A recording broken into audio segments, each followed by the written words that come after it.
What is going on? Gunners Alive coming at you with episode number 2 here in the video series where we document the amputation of Tucker's right rear leg. If you haven't seen episode number 1, be sure to go check it out. There will be a link in the description. Episode number 1 gives a background as to how we came to the conclusion that amputating Tucker's leg would be best for him and his life moving forward. And then here in episode number 2, I'm going to talk about the first 2 weeks post surgery. So that means the first 2 weeks after Tucker's amputation procedure. This video will be me talking some and then me also showing you all some video footage of Tucker throughout his recovery process. I just want to let you know now while we're starting, there will be a little bit of blood and I will show the cut some throughout this video. It's not super graphic and gruesome, but I just want to give you a heads up. There will be a little bit of blood and you can see the stitches and the cut at certain points throughout this video. With that being said, if you don't want to watch this video but you do want to listen,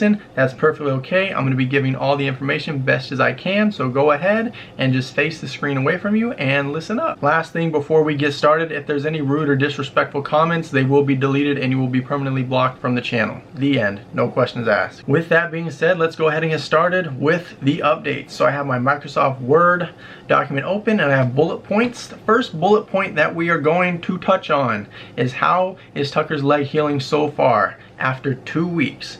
So far, Tucker's leg is healing well. He has a big incision, he has stitches, and there has been a little bit of oozing and pus coming out of that incision area, which we've been cleaning best we can. Our vet said that should happen, and that is basically the wound helping to clean itself. What we've been doing is using a soft paper towel that's wet, wiping the areas around the incision, not the incision itself, and that helps us to clean some of the dried blood as well as some of the pus that comes out. Next up, let's talk about Tucker's medication. So he's currently taking 2 different medications. One is an anti-pain med, and that is to alleviate some of the pain around the area where he got his leg removed. Obviously, there's going to be some discomfort for him, and we don't want him to be in any pain, and we don't want him having an extra reason to try to look back at that leg area and maybe lick if it's uncomfortable. So far though, he's done a good job not licking. We haven't used a cone or anything like that,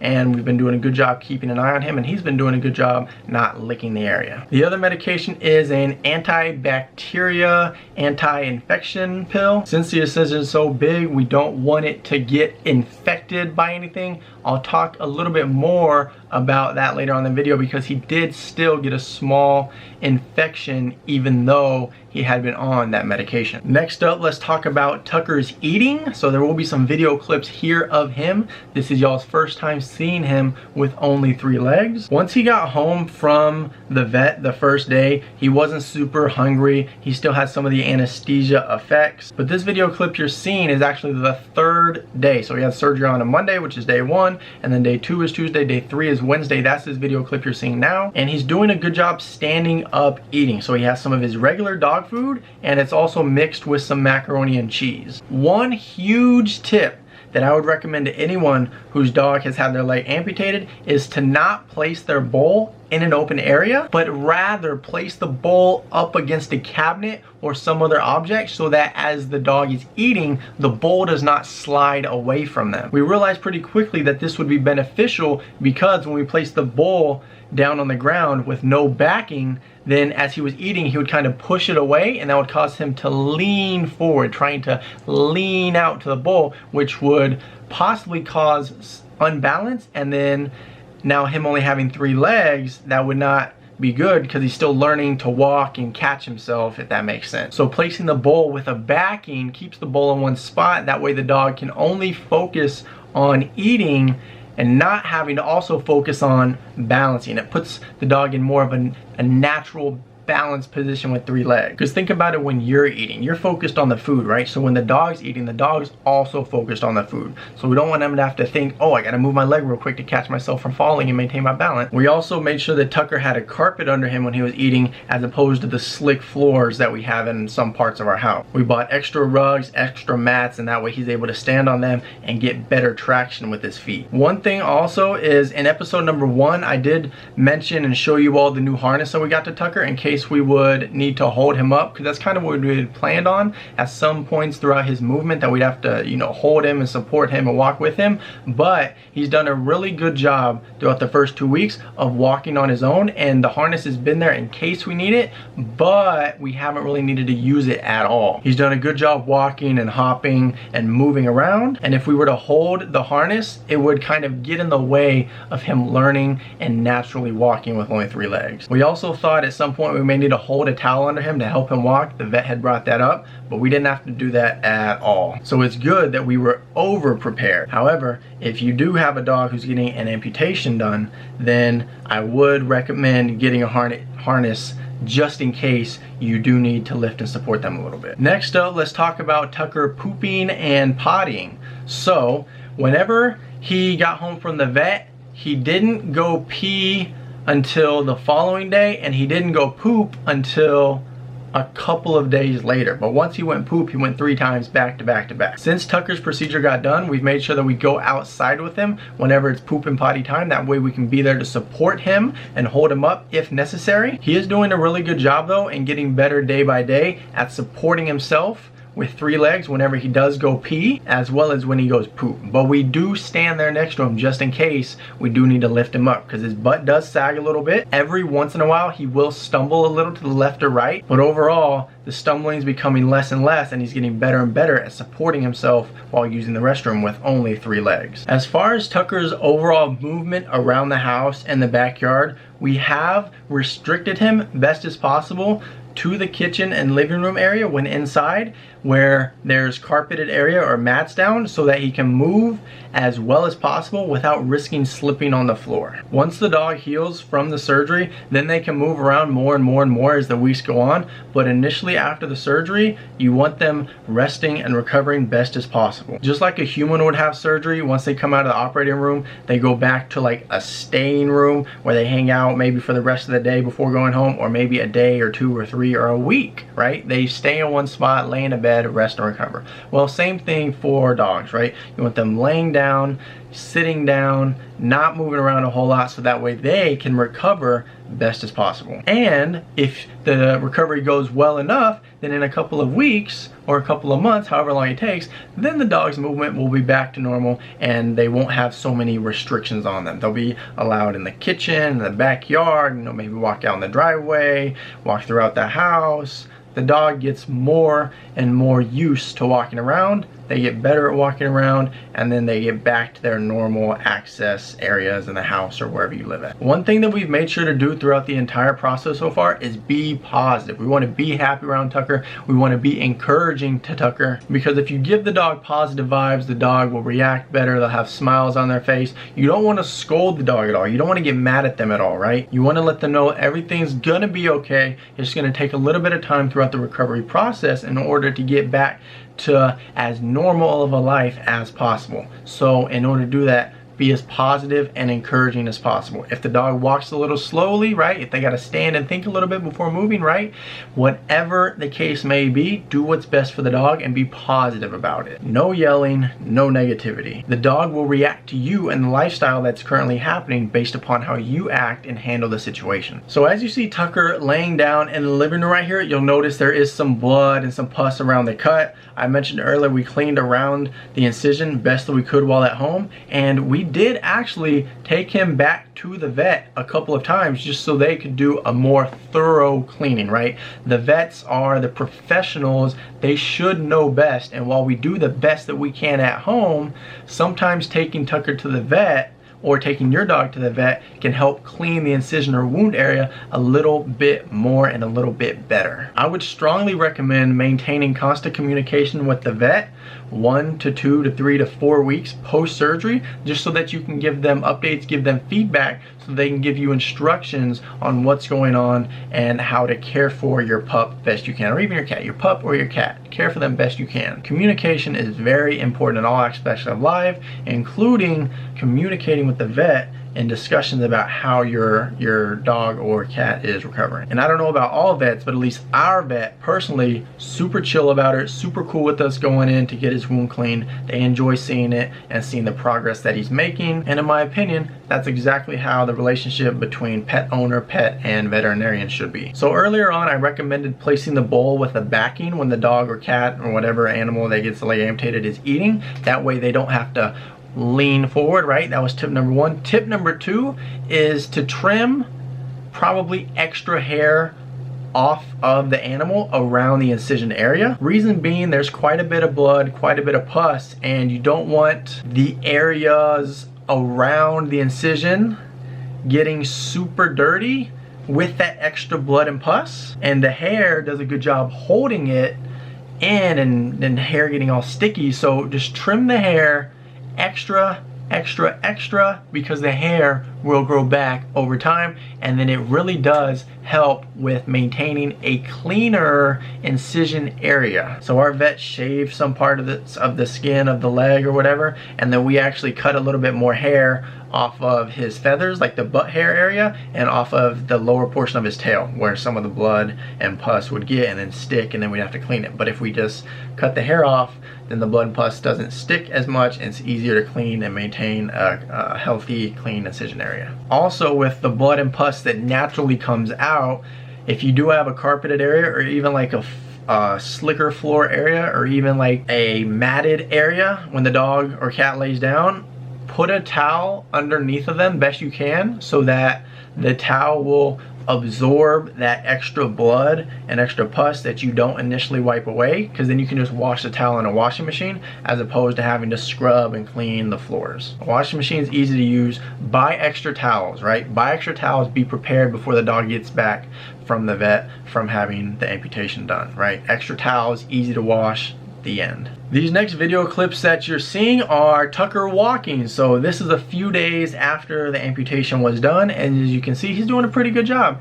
He's got a little walk, a little hop, a little bounce, whatever you want to call it, but he's moving well overall. The day that he had the surgery done and he did come home, in the following 1 to 2 to 3 days, you know, he was a little bit more hesitant when moving, and he was a little more hesitant even from laying down to sitting to standing up. And I believe the reason is just because it's a different lifestyle, a different thought process, a different muscle function movement for his other joints now that he is missing a leg. As I mentioned earlier, take it slow, go at the dog's pace, be positive, and the dog will move best they can once they're ready. Tucker was a little slow at first, right? We were positive with him, and he's gotten a little bit more natural movement to him now with only 3 legs after just a couple of days. Next up, I have a huge tip. Consider this to be tip number 3, I believe, here in the video.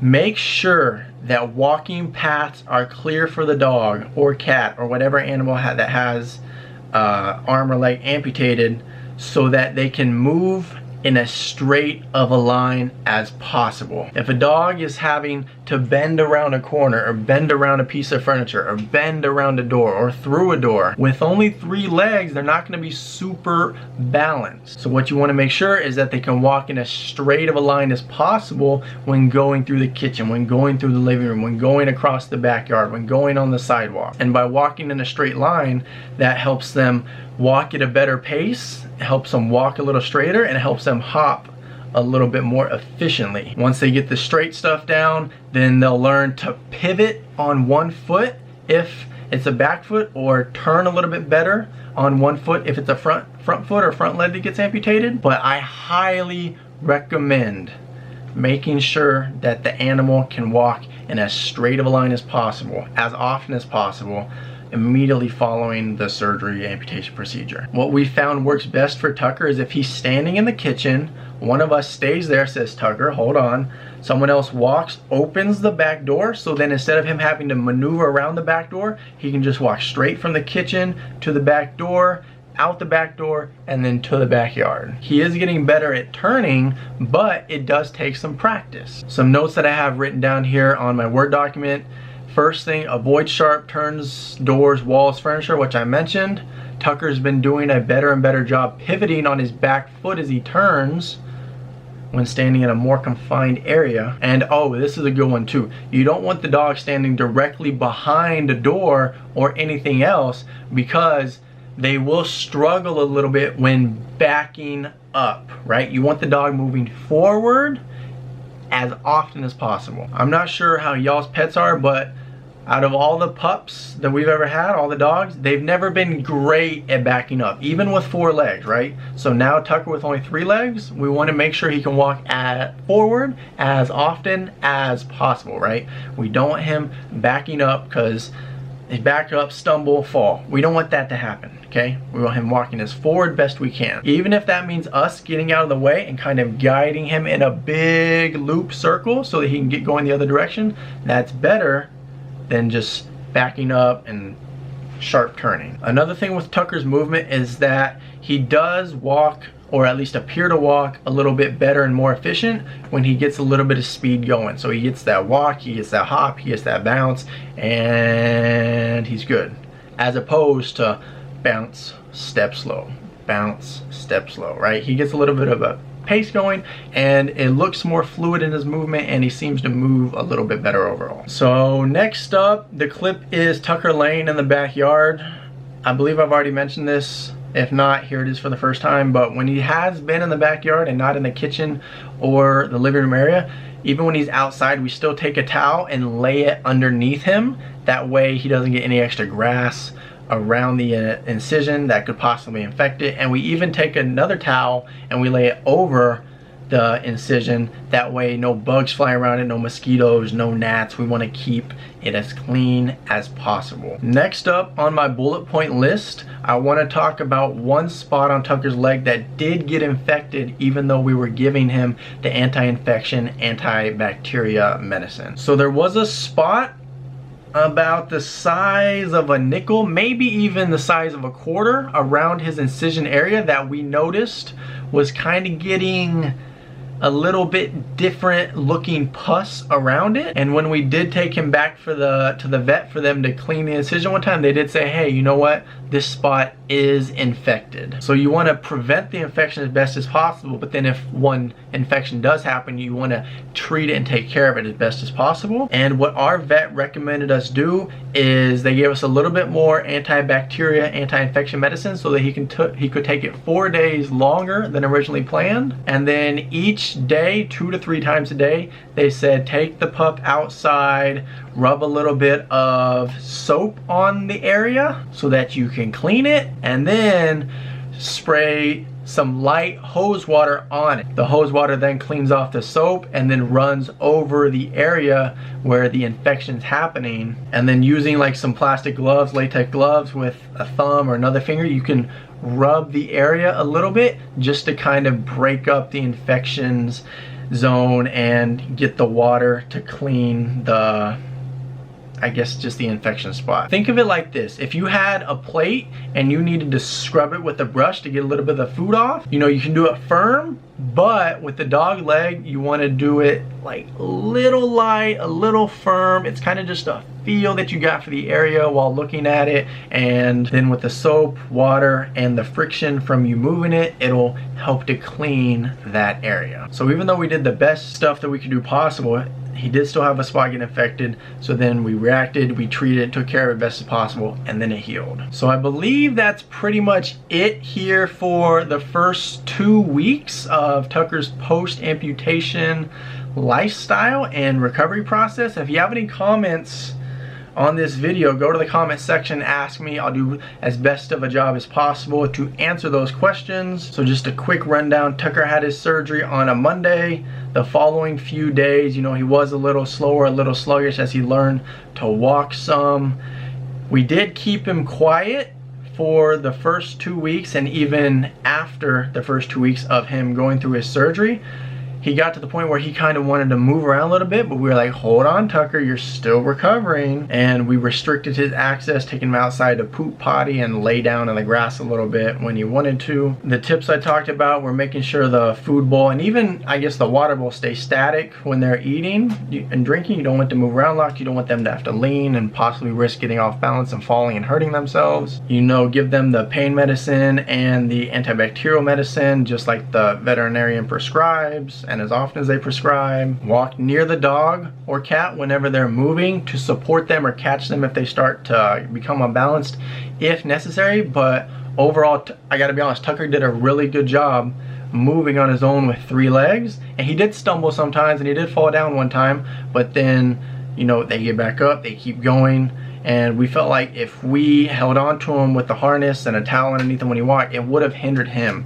So he's just a really athletic dog, and he picked up pretty quickly walking with only 3 legs. So let the dog do what they do, but be there to support them when necessary. I talked about cleaning the area a little bit, you know, wipe it off, trim some extra hair, and then lay a towel underneath them. That way they have clean spots to lay on the ground, and then you can just wash the towels to clean them. Do as best of a job as possible to have the dog walk in a straight line and not have to worry about turning too much and becoming unbalanced. And then maintain constant communication with the vet. We maintained communication, gave them updates about Tucker's leg, even the infection part. We text them pictures, you know, talk to them on the phone. They said come in and we'll clean a little bit, keep doing the medicine. And then along with what the vet says, do your own research. If you're watching this video here on YouTube, obviously you're looking for some information. There's plenty of information on YouTube, plenty of information on Google, plenty of information from the vet.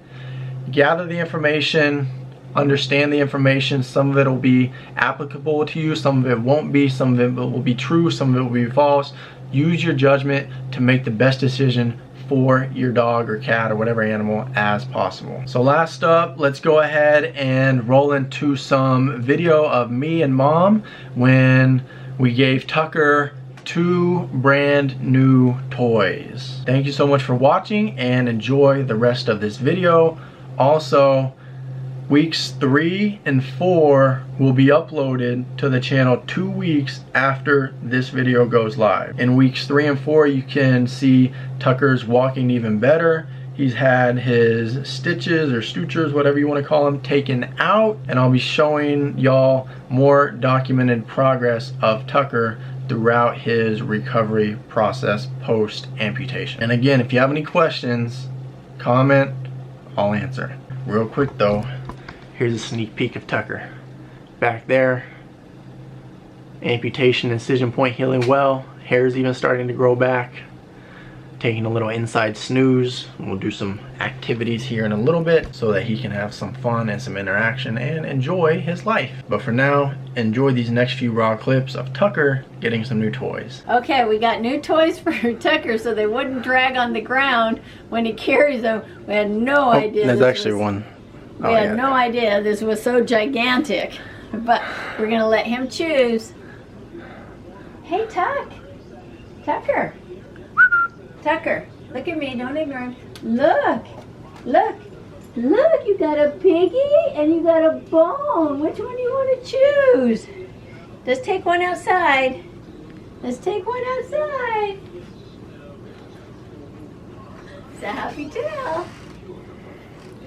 Happy tail, Tucker? Which toy do you want? The piggy? Okay, let's take the piggy. It's more manageable. He said he was not expecting this surprise, but... Say, look, smile. Look, he's got a little curly tail. Doctor would have ripped that tail. I know. Here. I said, says my recovery buddy. Yep. There you go.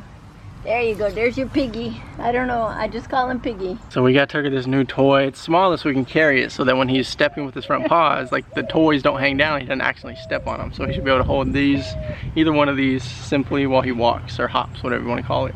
I thought they'd both be medium size, and the pig is small and the bone is huge. Yeah, because when you order stuff online, it's hard to tell what the actual size of stuff is if it doesn't have dimensions. I've never seen like a bone stuffed toy that big either. I've never seen one that big. I've only seen them the other size of what we used to give Turner. So I might have to go back online and reorder.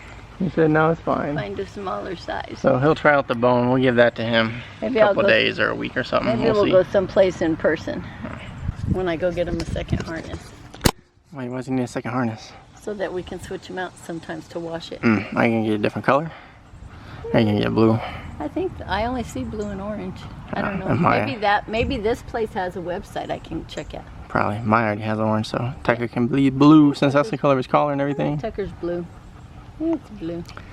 Tucker Blue Dodger used to be red. Do you like except for this his bandana. sunshine? It's hot, but it feels good. I'm sure it feels good on his bones. And then we cover up his wound out here just so no bugs fly around it. No mosquitoes, no gnats, no flies, no spiders crawling up on there. We don't want him to get sunburned. Yeah, sunburn. His hair's starting to grow back. It's been, what's today, 11 days. 11, so it's gone. Monday was day 1. Oh yeah. Today's the 12th day.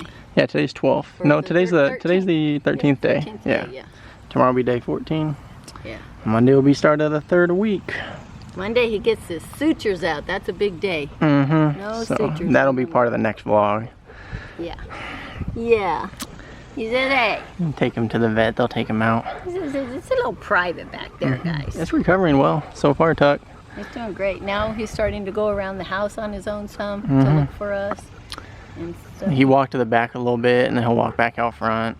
he went to the office where I store the new BALLS's, and I have that whole bag that he got at Christmas. Yeah. He's not going to be able to use those.